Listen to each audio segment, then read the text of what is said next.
नमस्कार साथियों, education special channel के माध्यम से आप सभी का स्वागत है।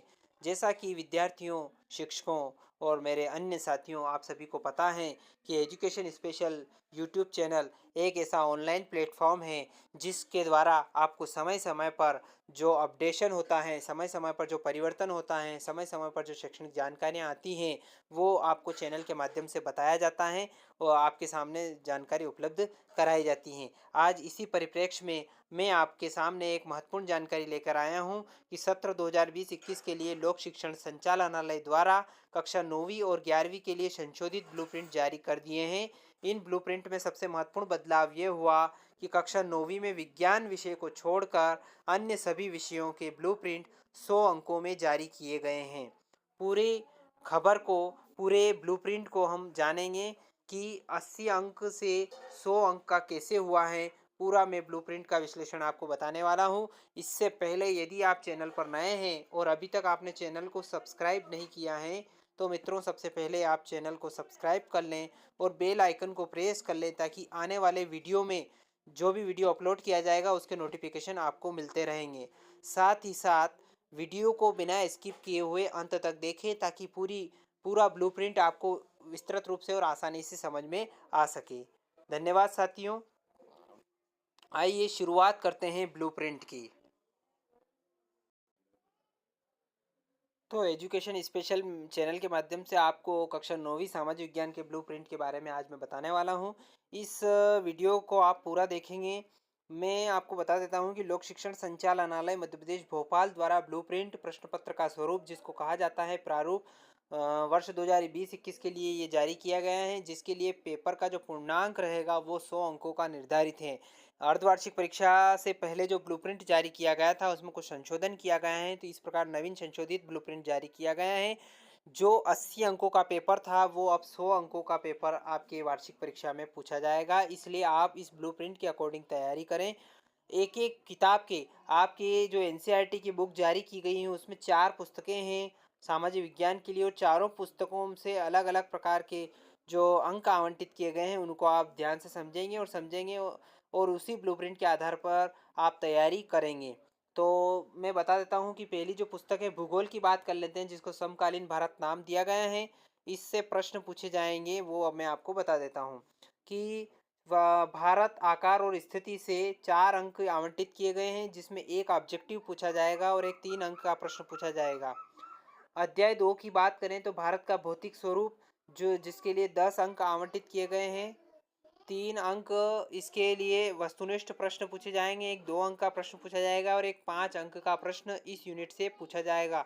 ऐसे करके 2 प्रश्न इस यूनिट से पूछे जाएंगे। इसकी अच्छे से तैयारी करें। बहुत भूगोल के लिए ये मान लेते हैं कि अध्याय 2 ज़्यादा अंकों वाली यूनिट है, इसकी अच्छे से आप तैयारी करें। बात करें अफवाह की, तो अफवाह तंत्र जो है 7 अंकों के लिए निर्धारित हैं, जिसमें 2 ऑब्जेक्टिव पूछे जाएंगे और एक 5 अंक का दीर्घ उत्तरीय प्रश्न इस यूनिट से, इस अध्याय से पूछा जाएगा। बात कर लेते हैं जलवायु। जलवायु 5 अंक आवंटित हैं, इसके लिए 1 अंक के 2 ऑब्जेक्टिव पूछे जाएंगे और एक 3 अंक का प्रश्न पूछा जाएगा। कुल मिला के 5 अंक इस यूनिट के लिए आवंटित हैं। अध्याय 5 की बात करें, वो प्राकृतिक वनस्पति एवं वन्य प्राणी, इसके लिए 6 अंक निर्धारित हैं। 2 ऑब्जेक्टिव पूछे जाएंगे और एक 4 अंक का प्रश्न पूछा जाएगा। ऑब्जेक्टिव को छोड़कर एक प्रश्न इस यूनिट से पूछा जाएगा। तो आप अच्छे से तैयारी करें। यानी कि कुल मिला के जो भूगोल वाली पुस्तक है वो लगभग उसके 32 अंक निर्धारित हैं और 32 अंकों की आप तैयारी करें।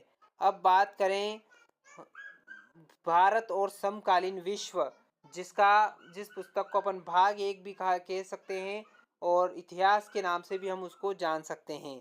अब इसमें भी 3 अध्याय हैं। पहला है फ्रांसीसी क्रांति, यूरोप में समाजवाद एवं रूसी क्रांति, नाथसीवाद और हिटलर का उदय। तो साथियों, तीनों जो अध्याय हैं बहुत ही बड़े ज़्यादा अंकों वाले अध्याय हैं, तो आप इनकी अच्छे से तैयारी करें। फ्रांसीसी क्रांति की बात करें तो 10 अंक इसके लिए निर्धारित किए गए हैं, जिसमें 2 अंक का एक प्रश्न, 3 अंक का एक प्रश्न और 5 अंक का एक प्रश्न फ्रांसीसी क्रांति से पूछा जाएगा। यानी कि ऑब्जेक्टिव की तैयारी इस यूनिट से नहीं करना है। आपको 2 अंक वाले प्रश्न, 3 अंक वाले प्रश्न और 5 अंक वाले प्रश्नों की अच्छे से तैयारी करना है। इसके बाद बात करें तो यूरोप में समाजवाद और रूसी क्रांति, 2 ऑब्जेक्टिव पूछे जाएंगे। एक 3 अंक का प्रश्न पूछा जाएगा और एक 5 अंक का प्रश्न इस यूनिट से पूछे जाएंगे, यानी कि 2 प्रश्न ऑब्जेक्टिव को छोड़कर इस यूनिट से पूछे जाएंगे। बात करते हैं नात्सीवाद और हिटलर का उदय। नात्स नात्सीवाद एवं हिटलर का उदय, ये 8 अंकों की यूनिट है जिसमें 2 ऑब्जेक्टिव पूछे जाएंगे। एक 2 अंक का प्रश्न पूछा जाएगा और एक 4 अंक का प्रश्न पूछा जाएगा। ऐसे करके इस यूनिट से ऑब्जेक्टिव को छोड़कर 2 प्रश्न इस यूनिट से पूछे जाएंगे। अब बात कर लेते हैं राजनीति विज्ञान लोकतांत्रिक राजनीति की, जिसका तीसरी पुस्तक है। इसमें 4 यूनिट हैं, 4 अध्याय हैं। तो पहला है लोकतंत्र क्या है तथा लोकतंत्र क्यों। ये 11 अंक की, सबसे अधिक अंक वाली अगर यूनिट की बात करें तो 11 अंक की ये यूनिट लोकतंत्र वाली है। इसमें ऑब्जेक्टिव नहीं पूछे जाएंगे। एक 2 अंक का प्रश्न पूछा जाएगा, एक 4 अंक का प्रश्न, एक 5 अंक का प्रश्न, कुल मिला के 3 प्रश्न इस यूनिट से पूछे जाएंगे। आपको इसकी अच्छे से तैयारी करना है। अगला है संविधान निर्माण, ये 5 अंक की यूनिट है जिसमें 3 ऑब्जेक्टिव पूछे जाएंगे। एक 2 अंक का अति लघुत्तरी प्रश्न इस यूनिट से पूछा जाएगा। इसके बाद है चुनावी राजनीति। चुनावी राजनीति के लिए 4 अंक आवंटित हैं और 4 अंक का एक प्रश्न इस यूनिट से पूछा जाएगा। संस्थाओं का कामकाज, ये भी 4 अंक की है और 4 ऑब्जेक्टिव पूछे जाएंगे। इससे प्रश्न बिल्कुल भी नहीं पूछे जाएंगे, केवल ऑब्जेक्टिव की तैयारी आपको इस यूनिट से करना है। बात करते हैं अगली पालमपुर गांव की कहानी। ये पालमपुर गांव की कहानी जो कि अर्थशास्त्र से आता है और अर्थशास्त्र में पालमपुर गांव की कहानी से एक प्रश्न 4 अंक का पूछा जाएगा और उसकी तैयारी आपको करना है। तो अध्याय 2 अर्थशास्त्र में संसाधन के रूप में लोग, इसमें 5 अंक आवंटित किए गए हैं। 1 अंक का ऑब्जेक्टिव और 4 अंक का एक प्रश्न पूछा जाएगा। निर्धनता एक चुनौती, 7 अंक आवंटित किए गए हैं। 3 अंक के ऑब्जेक्टिव और 1 अंक का जो 4 अंक का प्रश्न होगा वो इस यूनिट से पूछा जाएगा। यानी कि बात कर लें कि अर्थशास्त्र जो पुस्तक है वो लगभग 16 अंकों की है। ये छोटा अंकों की बात करें, कम अंकों की बात करें तो इस अर्थशास्त्र से मात्र 16 अंक के प्रश्न इस यूनिट से किताब से पूछे जाएंगे। तो आपको इसकी भी तैयारी करना है। वैसे 3 अध्याय हैं, सरल हैं, याद हो जाएंगे। अब बात करते हैं पूरे पेपर का जो अंत में विश्लेषण क्या निकल कर आता है। 100 अंकों का पेपर रहेगा जिसमें 25 नंबर के ऑब्जेक्टिव पूछे जाएंगे। एक एक 2-2 अंक के 5 प्रश्न पूछे जाएंगे जिनके 10 अंक निर्धारित हैं। 3-3 अंक के 4 प्रश्न पूछे जाएंगे जिनके 12 अंक निर्धारित हैं। 4-4 अंक के 7 प्रश्न पूछे जाएंगे। अब हम ये जान लेते हैं कि सामाजिक विज्ञान के लिए कक्षा 9वीं में वर्ष 2020-21 के लिए जो हटाया गया पाठ्यक्रम क्या क्या है ये भी आप जान लें। इनकी तैयारी आपको नहीं करना है। जो हटा रखे हैं उनकी समकालीन भारत पुस्तक से अध्याय 6 जनसंख्या वाला हटा दिया गया है, इसकी तैयारी आपको नहीं करना है। भारत और समकालीन विश्व, इससे आपको अध्याय 4 जिसमें वन्य समाज उपनिवेशवाद की तैयारी नहीं करना है। बात करते हैं अध्याय 5 की आधुनिक विश्व में चरवाहे, इसकी भी तैयारी आपको इस वर्ष के लिए नहीं करना है। हालांकि ये जो हटाए गए हैं वो इस वर्ष के लिए ही मान्य है।